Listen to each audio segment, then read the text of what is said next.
A ideia foi que a gente estivesse compartilhando, procurando trazer num contexto muito concreto as influências que nós sofremos na nossa experiência real, as influências da maneira da sociedade se comportar e pensar, e como isso influencia as nossas vidas, e como nós, como seguidores de Jesus, podemos responder, reagir a isso, não reagir de uma forma violenta, não reagir no sentido da gente ficar discutindo com as pessoas, mas antes de mais nada, como as nossas vidas, tanto a nossa vida pessoal, pode se posicionar de maneira a honrar Jesus Cristo, a honrar o nome do Senhor na nossa casa, nas nossas relações familiares, que atualmente são o nível de relacionamento que mais é tocado, que mais é sabotado por esse conceito de relacionamentos líquidos, o fato de que não existem valores, ou não existem, existem, não é? Mas não são valorizados esses valores sólidos sobre os quais a gente possa construir as nossas vidas. E como é que nós fizemos isso? Nós propusemos um roteiro para que a gente pudesse conversar, não só os temas que nós vamos conversar, como nós vimos aqui, mas aquilo que a gente chamou de plano de voo. Olha para a gente aqui, por favor, Mateus. Isso. O plano de voo, ou seja, quais são os valores, qual a caminhada, todas as vezes. Calma, ainda não. Está aqui comigo? Eu acho que não está funcionando aqui. Ou está? Está sim. Qual foi a nossa ideia? A nossa ideia foi que para cada um dos temas que nós fôssemos compartilhando, que na verdade são 5 temas, nós estamos fazendo em quatro etapas, porque domingo passado nós tivemos a cantata, aquela belíssima cantata do coral, e a opção foi por não fazer uma mensagem que desviasse do tema da cantata. Mas esses 5 temas transformados em 4, em todos eles nós precisamos entender como nós devemos pensar, como nós devemos ver a realidade que a gente vive e como responder a ela. Então, nós chamamos o nosso plano de voo, e ele tem essa configuração. A primeira coisa é a gente olhar a realidade, encarar a realidade como ela realmente é, porque nós não escapamos dela, nós vivemos dentro desse contexto real, por isso a gente tem que se ver não como pessoas que têm 2 realidades para viver. Uma realidade espiritual ou religiosa, uma realidade concreta da nossa vida cotidiana, dos nossos relacionamentos. Não existe essa separação. A Bíblia não assina embaixo dessa maneira de pensar. E muitas vezes nós somos levados a entender que a vida religiosa ou espiritual é um campo e a vida cotidiana, trabalho, família, política, a maneira como a gente interage com a sociedade é uma outra realidade. Não, a Bíblia não pensa assim. A Bíblia mostra, e isso é fantástico, maravilhoso, a Bíblia mostra que a nossa vida é uma unidade.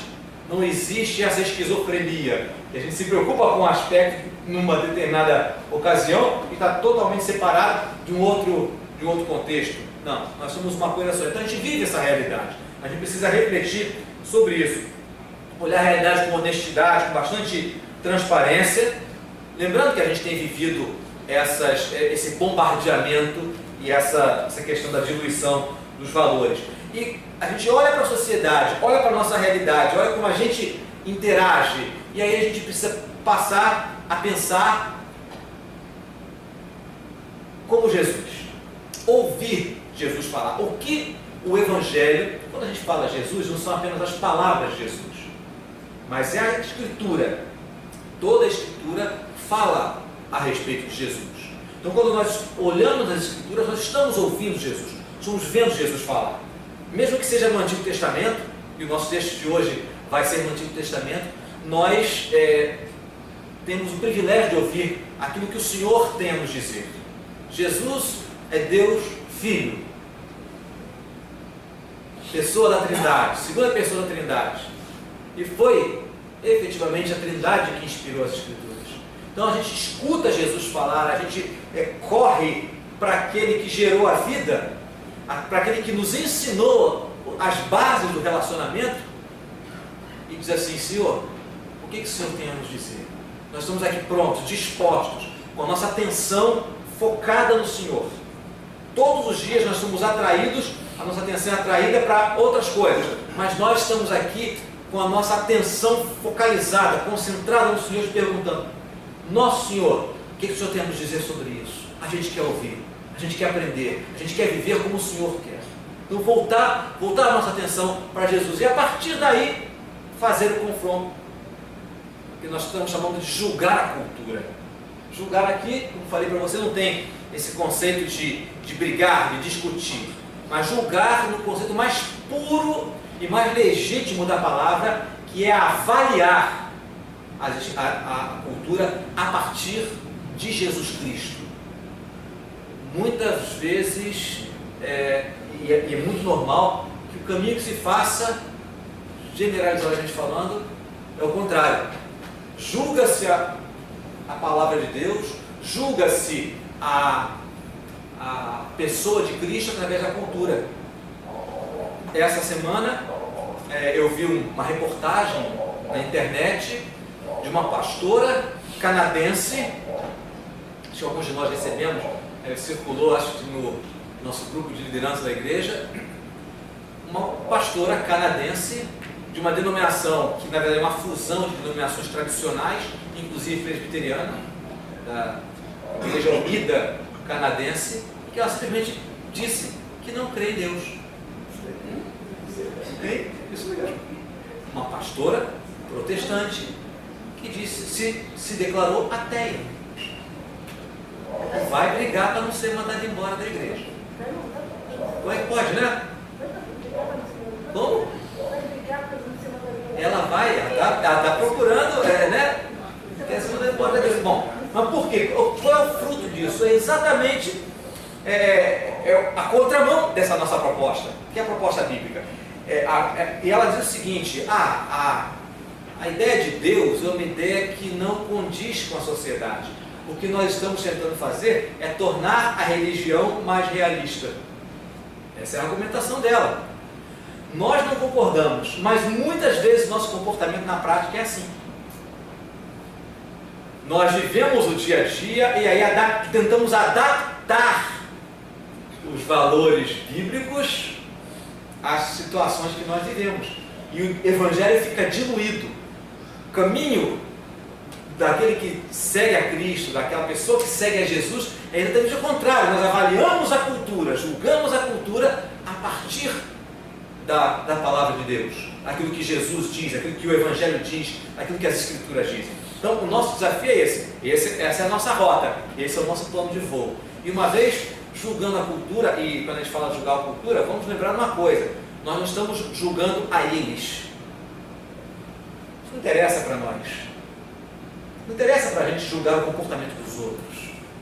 O importante é avaliar como a cultura me influencia e que tipo de crítica, de avaliação, de confronto eu devo fazer da influência que ela tem sobre mim com o evangelho. Como eu tenho me comportado, como ela tem influenciado o meu comportamento. E aí, como é que eu me coloco diante do evangelho? Então, o julgamento da cultura, que todos nós estamos mergulhados na cultura. Todos nós, eu e você. Modelos de família, como as coisas têm mudado, como o conceito da lealdade tem mudado, como tudo tem se tornado relativo. Nós estamos na cultura e ela nos influencia. E aí nós ouvimos o Senhor e dizemos assim: Senhor, estou aqui. Sei que é inevitável que a cultura me influencie, é inevitável. Mas eu não quero ser modelado, não quero ser moldada pela cultura, pela sociedade. Isso é o confronto, é quando a gente se submete à vontade de Cristo e à palavra do Evangelho. E quando a gente olha, certamente a gente percebe muita coisa errada na gente. A gente percebe que a gente não tem caminhado exatamente como Deus quer. E se fazemos isso, sempre com Deus, a coisa maravilhosa é essa: é que a palavra de Deus não é uma palavra condenatória, é uma palavra recuperadora. A palavra de Deus sempre diz: começa de novo.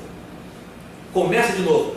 Descobriu o erro, percebeu o tropeço, começa de novo. Retoma a caminhada a partir desse ponto. Se há possibilidade de corrigir os tropeços que foram dados, ou os danos que foram causados pelos tropeços, corrija. Se não há possibilidade de corrigir, recomece. Recomece. A grande verdade é que o Evangelho diz para nós: a única coisa que você não pode fazer é ficar no mesmo caminho errado. A palavra de Cristo é sempre palavra de recuperação, de recomeço, de nova perspectiva e de novo horizonte. E aí então, nós temos aqueles 5 temas, né, que vocês viram na vinheta.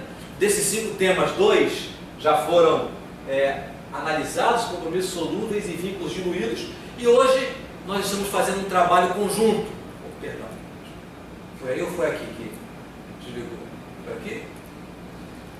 Então você vai ter que me ajudar. Obrigado. Apertei demais. Ótimo. Mais um? Ótimo. Então, nós vamos hoje fazer uma aproximação desses 2 temas: perseverança dissolvida e fidelidade fluida. Porque esses 2 temas estão muito próximos. A questão da perseverança fala do fato de que o amor verdadeiro, e quando a gente fala de amor na família, a gente não está falando só de amor do casal, de amor conjugal, mas as relações que se desenvolvem dentro da família, pais e filhos, irmãos, também marido e mulher, essas relações, como essas relações nos influenciam e como a sociedade tem gerado uma tendência a mudanças rápidas e a superficialidade. A sociedade tem nos feito pensar da seguinte maneira: se a coisa não está dando certo, se a coisa não está me agradando, a gente troca, a gente substitui. Isso aparece, por exemplo, na troca dos aparelhos celulares. Apenas um exemplo simples. Dificilmente se conserta aparelhos celulares. Dificilmente se conserta. E não só aparelhos celulares, né? Talvez agora, com o dinheiro mais curto, a ideia de consertar os eletrodomésticos passe a prevalecer. Mas uma tendência é aquela troca. Aquela troca. Se aquele aparelho não está funcionando adequadamente, é mais vantajoso se comprar em 10 vezes, né? Se o aparelho custa R$1.000, a gente é melhor pagar 10 de 100 do que pagar um conserto de 400 numa tacada só, né? Então se opta por trocar. Isso tem se refletido, esse sentimento de descartável tem se refletido nos relacionamentos. É impressionante, irmãos e irmãs, é impressionante como isso tem afetado nossos relacionamentos. E isso naturalmente tem implicações na fidelidade dos relacionamentos. Quando a gente fala de fidelidade, a primeira coisa que se pensa é de traição, não é? É de traição. Mas fidelidade não é só isso. Fidelidade ou infidelidade não é apenas a traição conjugal. O conceito talvez mais central para nós seja o conceito de lealdade. De lealdade, que talvez seja mais largo do que fidelidade. Lealdade é construirmos relações baseadas na confiança mútua. São relações que se tornam duradouras por causa da confiança mútua, do investimento mútuo. Eu queria que a gente tomasse como base para a nossa reflexão, como eu falei para vocês, um texto no Antigo Testamento, assim meio perdidinho, lá no passado. Pode ligar as duas, por favor. A professora é só mesmo para a gente lembrar. No profeta Malaquias. Espero que você se lembre do profeta Malaquias. Né? Profeta Malaquias. para facilitar, é o último livro do Antigo Testamento. O texto que nós vamos ler é um texto que fala mesmo sobre infidelidade conjugal. Mas eu queria que a gente alargasse a nossa maneira de entender, e o texto vai nos trazer algumas coisas muito marcantes, belas, importantes a respeito desses dois conceitos, do conceito de fidelidade e de perseverança. Perseverança e fidelidade. Malaquias capítulo 2.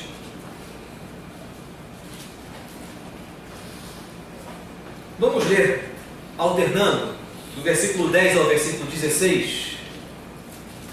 Malaquias 2, de 10 a 16. O 16 a gente lê junto. Não temos nós todos o mesmo Pai? Não nos criou o mesmo Deus? Por que seremos desleais uns para com os outros, profanando a aliança de nossos pais? Já tem sido desleal, e a abominação se tem cometido em Israel e em Jerusalém, porque Judá profanou o santuário do Senhor, o qual ele ama, e se casou com a adoradora de Deus estranho. O Senhor eliminará das tendas de Jacó o homem que fizer tal, seja quem for, e o que apresenta ofertas ao Senhor dos Exércitos. Ainda fazeis isto, cobris o altar do Senhor de lágrimas, de choro e de gemidos, de sorte que ele já não olha para a oferta, nem a aceita com prazer da vossa mão. E perguntais, por quê? Porque o Senhor foi testemunha da aliança entre ti e a mulher da tua mocidade, com a qual tu foste desleal, sendo ela a tua companheira e a mulher da tua aliança. Não fez o Senhor mesmo que ela vendeu um pouco de espírito, e porque somente um, ele buscava a descendência que prometera. Portanto, cuidai de vós mesmos, e ninguém seja infiel para com a mulher da sua mocidade. Todos? Porque o Senhor, Deus de Israel, diz que odeia o repúdio e também aquele que cobre de violência as suas vestes, diz o Senhor dos Exércitos. Portanto, cuidai de vós mesmos E não sejais infiéis. Eu não sei se você percebe nessa passagem algo que eu entendo que é muito forte. Muito forte. Deus, aqui pela palavra do profeta, está dizendo, assim, em linhas gerais, para a gente fazer uma síntese, Deus está falando que a maneira como a gente, como o seu povo, procede nos seus relacionamentos interpessoais, na verdade, nada mais é do que um reflexo da maneira como ele, o povo, se comporta em relação a Deus. O que acontece no nosso nível horizontal, isso é uma verdade que está em cada parte, em cada versículo da Bíblia. O que acontece aqui no nível horizontal entre nós, os nossos semelhantes, na verdade, é consequência da maneira como nós gerenciamos a nossa dimensão vertical. Deus está dizendo aqui, o Senhor é o Deus da aliança. Ele é um Deus que estabeleceu aliança com o seu povo. Escolheu um povo, escolheu pessoas para serem dele. Ele, Deus, estabeleceu essa aliança com essas pessoas e ensinou essas pessoas a reproduzirem essa aliança que ele tem nas suas relações, na maneira como os seus vivem entre si e mesmo com aqueles que não são do mesmo povo, que não são da mesma fé, mas que nem por isso deixam de ser semelhantes. Porque se há um ponto em que nós somos iguais a todas as pessoas, é a nossa vulnerabilidade ao pecado. Todos nós somos vulneráveis ao pecado. O texto diz que nós temos todos o mesmo Pai. E aí ele fala a respeito do povo de Deus. O mesmo Deus nos criou. E olha que coisa interessante, olha a pergunta do versículo 10. Não temos nós todos o mesmo Pai? Ou seja, a nossa referência de vida não é o mesmo Deus? Por que seremos desleais? Ele não está falando ao nosso Deus. Ele diz, então por que seremos desleais uns para com os outros, profanando a aliança dos nossos pais? Veja, isso é profundo e belo demais. Ele diz assim para nós não somos de Deus, não somos todos do mesmo Deus, nós não adoramos o mesmo Deus, nós não seguimos ao mesmo Senhor. Vamos traduzir isso para uma linguagem mais cristã. Nós não seguimos o mesmo Jesus Cristo. Não é dele que vem nosso padrão de conduta. Não é ele que disse para nós como a gente deve se relacionar com Deus.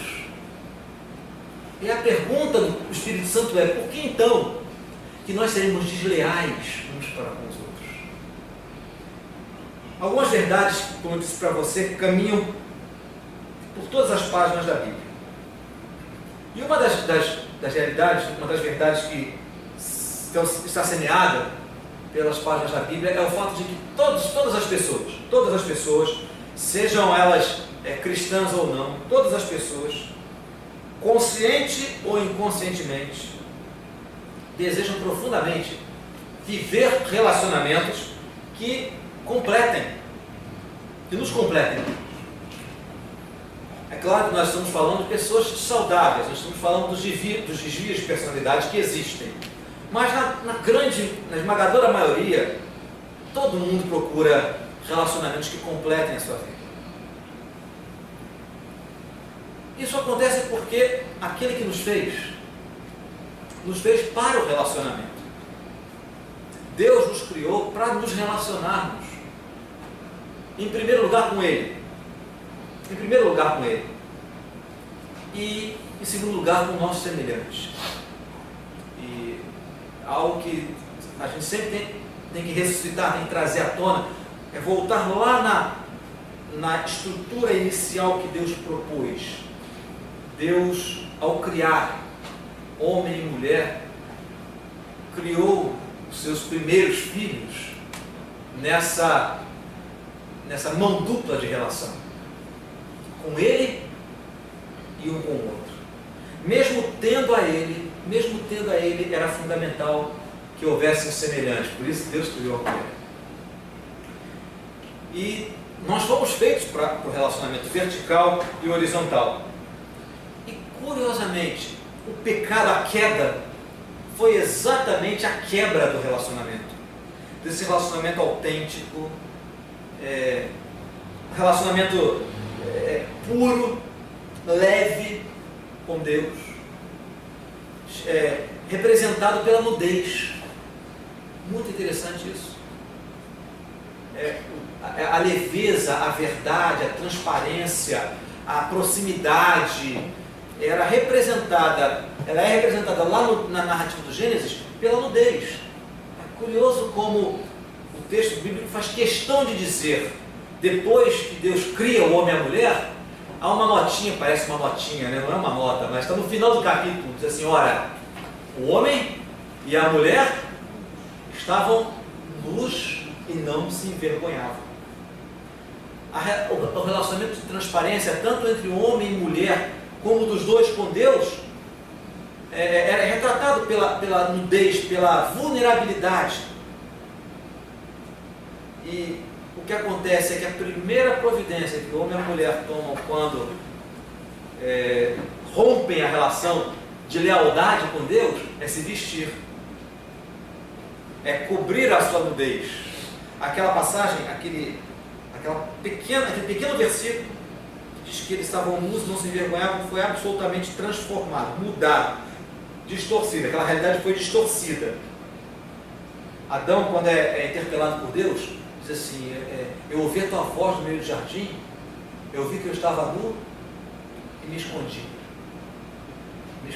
Esse me escondi é bem amplo, né? sentido de me escondi, eu me escondi realmente pelo constrangimento da nudez, pelo constrangimento de estar contigo. E esse rompimento do relacionamento com Deus é que prejudica o nosso relacionamento com o próximo. Mas a gente continua com esse desejo, as pessoas continuam com desejo, com anseio por relacionamentos que lhes completem, porque aquele relacionamento que era completo, que era pleno na origem, ele é corrompido pela entrada do pecado e há uma fratura, há uma ruptura que nos contamina, nos impede de ter relacionamento profundo, pleno com Deus. E uma das demonstrações disso é essa sede indescritível que a humanidade tem de paz, de harmonia, busca pelo belo, que é principalmente nas relações. Mas, na verdade, não existe a possibilidade de preenchimento pleno das relações. Por quê? Porque nós somos tão pressionados por essa distorção da natureza, por essa tensão do pecado que está dentro de nós, que essa tensão é uma expressão difícil, complicada, uma palavra que eu não me lembro de ter visto fora da Bíblia. A palavra concupiscência. Alguém lembra de ter visto essa palavra em algum lugar fora da Bíblia? Concupiscência. Uma das interpretações, das traduções, dos sinônimos, de concupiscência é desejo distorcido. É exatamente isso. O desejo sempre existiria, o desejo pela companhia de Deus sempre existiria. Só que o pecado distorce esse desejo. E aí as pessoas, incluindo nós, tendemos a buscar de uma forma distorcida esse preenchimento. Essa tensão inata pelo pecado transmite uma mensagem errada para o nosso coração, dizendo que o que vale nas relações é a autogratificação. É por isso que a gente, muitas vezes, quando fica decepcionado com uma pessoa, quando uma pessoa faz algo que nós não gostamos, nós tendemos a nos afastar dela, tendemos a nos separar dela, tendemos a nos sentir afetados, magoados, porque a gente espera que esse relacionamento nos preencha, e não só nos preencha, mas nos traga satisfação. O problema é que entre seres humanos não existe essa possibilidade, porque todos os relacionamentos são imperfeitos mesmo, porque são relacionamentos entre pecadores. E o que acontece é que quando esses relacionamentos demonstram a sua imperfeição, quando eu frustro alguém, quando eu não encontro o pleno atendimento das minhas necessidades nesse relacionamento que eu invisto, seja o relacionamento de homem e mulher, seja o relacionamento de amizade, seja o relacionamento, aquilo que eu espero dos meus pais, aquilo que eu espero dos meus filhos, do meu irmão, da minha irmã. Quando esses relacionamentos revelam a sua incapacidade de preencher a minha necessidade, acontece uma coisa interessante. Nós ouvimos, há uma voz interior que se torna a voz majoritária. Eu vou usar uma expressão e vou traduzir isso para a vida prática. A sociedade propõe algumas alternativas. Mas quando eu digo sociedade, não existe uma entidade chamada sociedade. Não existe uma entidade chamada sociedade. A sociedade, na verdade, olhada pelo aspecto bíblico, ela é um conjunto das vozes distorcidas que gritam no nosso interior. Aquilo que acontece, que a gente olha ao redor e vê os absurdos, sejam absurdos não aceitos, como a violência, por exemplo, ou sejam os absurdos admitidos e aceitos, na verdade nada mais são do que o eco exterior daquilo que está girando dentro de nós, que a Bíblia chama de pecado. Então, a maneira da sociedade se comportar, ela é ditada por essa distorção que há dentro de nós. E as pessoas continuam procurando completar a sua necessidade, essa sua sede de relacionamentos, apenas na relação horizontal. Como isso não é possível? Como não há possibilidade de preencher espaços vazios com relacionamentos imperfeitos, aí então a sociedade, vamos continuar usando essa expressão, agora entendendo bem o que a gente quer dizer quando fala de sociedade, ela propõe alternativas. Se dessa forma não satisfez, se você não preencheu a tua sede de preenchimento, de relacionamento dessa maneira, então descarta, tenta um outro modelo, porque se isso não deu certo, essa outra maneira vai dar certo, e aí os relacionamentos efetivamente se tornam líquidos, porque as fronteiras não existem mais. E quanto mais o tempo passa, quanto mais a sociedade se torna materialista, egocêntrica, e essa é uma tendência natural, mais tentativas diferentes são feitas e são admitidas como possibilidades para o preenchimento desse vazio que as pessoas têm no relacionamento. Então a perseverança para se manter no mesmo padrão, no padrão divino, ela é deixada de lado. A fidelidade se torna um conceito muito mutável, fluido mesmo, muito relativo. Os modelos familiares são admitidos. As separações são olhadas como uma consequência natural da busca das pessoas pela sua autorrealização, pela sua autogratificação. E nós, infelizmente, somos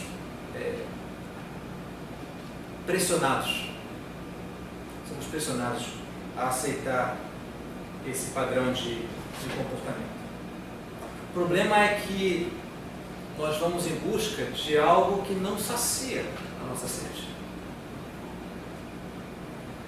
Vamos lembrar uma coisa, que essas alternativas socialmente aceitas, relacionamentos, hoje tem tantas opções de relacionamento que não dá nem para fazer um cardápio, né? Tanta opção. Agora tem uma coisa chamada poliamor. Talvez você já tenha ouvido falar disso. Poliamor, que é a aceitação simples e até mesmo a legalização de um vínculo conjugal com diversas pessoas. Nós estamos chegando num campo complicadíssimo e uma situação extremamente difícil. Por quê? Porque não adianta. Esse é um desejo que está pulsando dentro da alma humana. É o que a gente chama de uma necessidade primal, básica. E as pessoas não descansarão, não sossegarão na sua busca por preencher essa sede básica. Vão tentar de tudo. O problema é que isso funciona como um vício. Um vício que precisa sempre de uma dose maior. Pode atender momentaneamente, mas se vai descobrir que aquela modalidade de relacionamento também não completa. E aí vai se procurar outra modalidade de relacionamento.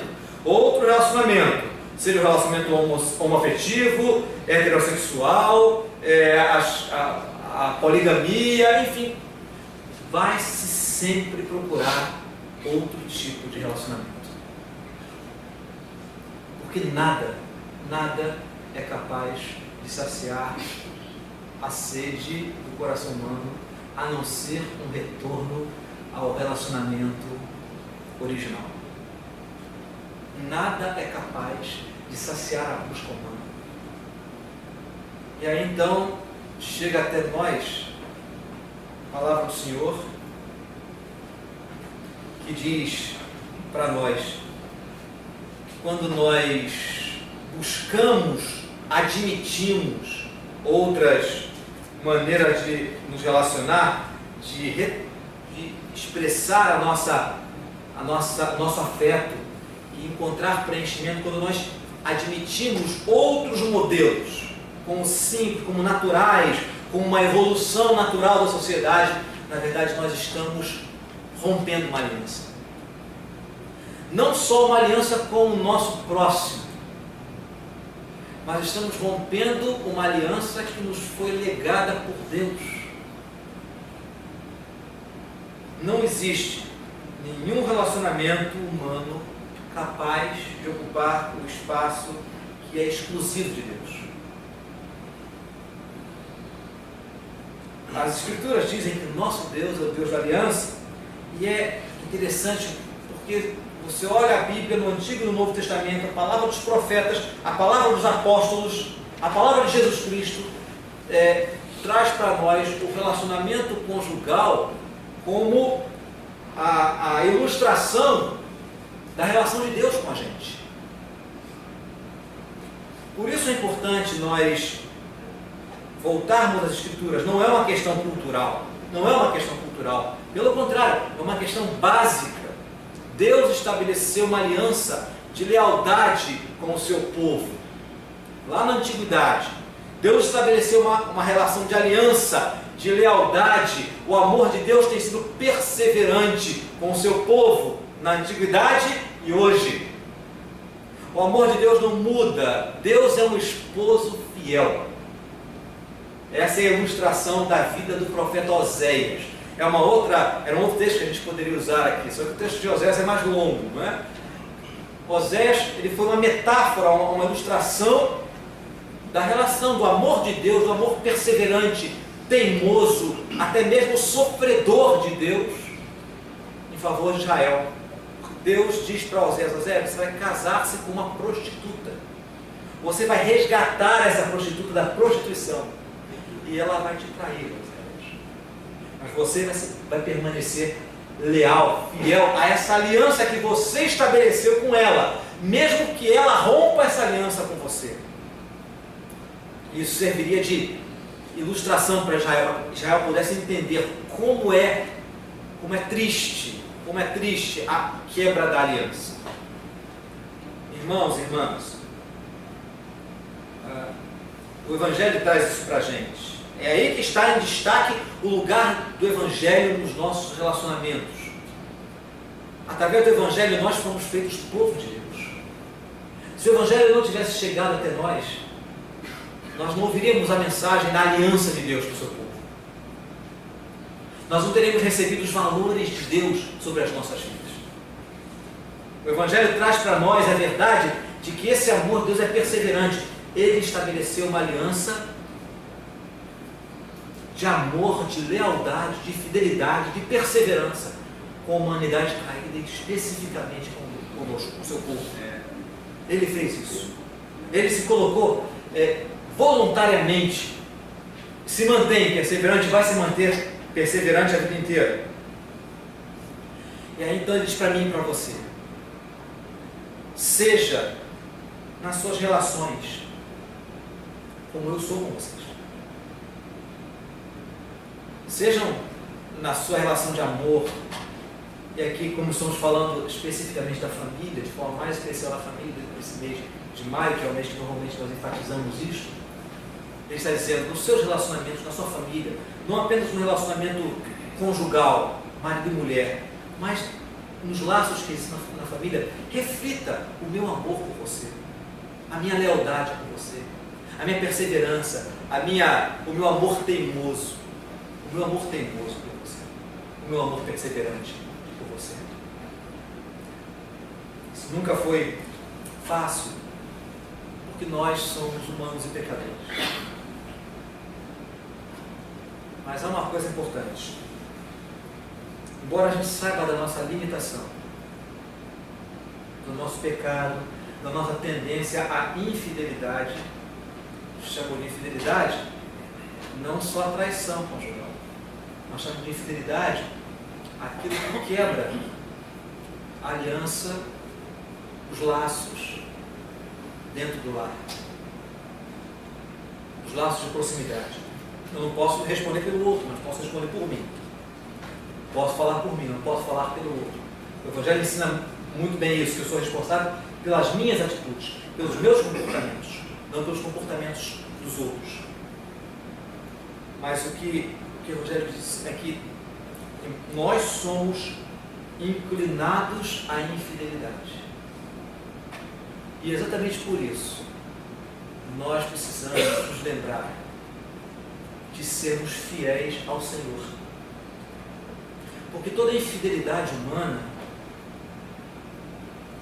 ela tem origem no afrouxamento dos laços da minha fidelidade com a aliança com meu Deus.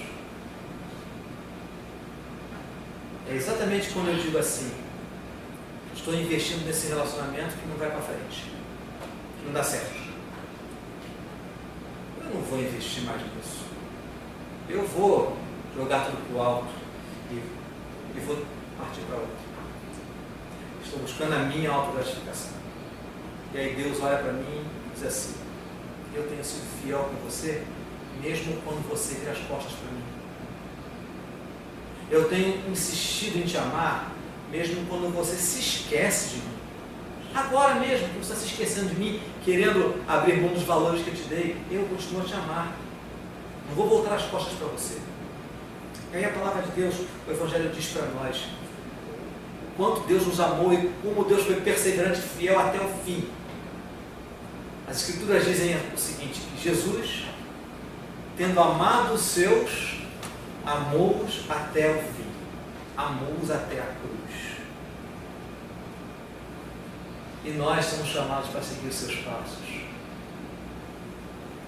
Passos perseverantes, passos fiéis, não passos fáceis, mas passos fiéis. Hoje pela manhã o reverendo Rafael falou para nós que mais importante do que atingirmos os nossos objetivos é termos Deus caminhando conosco. Lembra-se da passagem de Êxodo? Mais importante do que termos os nossos objetivos alcançados é termos Deus caminhando conosco. É isso que o Evangelho diz. Os nossos sonhos são secundários diante da companhia de Deus. Os nossos sonhos não vão nos preencher. Não nos iludamos, irmãos. Não nos iludamos. Os nossos sonhos não vão nos preencher se Deus não estiver no caminho conosco. Deus quer andar conosco. Deus está conosco. Será que nós estamos com Ele? A palavra de hoje é lembrar que Deus é o Deus da aliança. Ele usa os nossos relacionamentos conjugais e a família como ilustração do seu amor, da sua lealdade, da sua perseverança conosco. Toda restauração da lealdade, da nossa perseverança, dos nossos relacionamentos, acontecem com o retorno a uma relação leal nossa com Deus. Nós vamos participar da Ceia do Senhor. Entendo que a Ceia do Senhor é a dramatização, vamos dizer assim, é a cerimônia que dramatiza, que representa essa lealdade de Jesus aos seus. Tão leal que ele levou para a mesa aquele que haveria de traí-lo. Tão leal e tão perseverante que ele não abriu mão de ter Judas Iscariotes à mesa. Não abriu mão. Nós vamos tomar parte dessa mesa, irmão. Irmã, nós vamos comer o pão. Nós vamos beber o cálice. e vamos lembrar da lealdade, da perseverança de Jesus Cristo conosco. Antes de pensar na sua lealdade, na sua perseverança com a sua casa, com a sua família, pense na sua lealdade, na sua perseverança com o Senhor. Porque nisso você vai encontrar forças para uma caminhada de perseverança e de fidelidade nas suas relações horizontais. Hoje nós somos convidados a esse momento de pensarmos em restaurar a nossa relação de lealdade dentro da nossa casa. Andarmos perseverantemente em amor, em compreensão, a partir da nossa relação com Cristo. Não simplesmente porque eu sou crente e crente tem um padrão de procedimento que é esperado,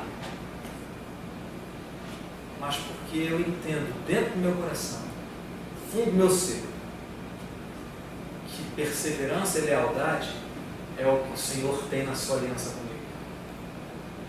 E eu quero ser leal e perseverante nessa aliança que Ele tem comigo. E aí então, a partir disso, dessa verticalidade, eu encontro graça, encontro força inexplicável, não tem ingredientes para lhe trazer, não tem fórmula para lhe trazer, porque é sobrenatural, é incompreensível, é ilógico, é tolo aos olhos do mundo.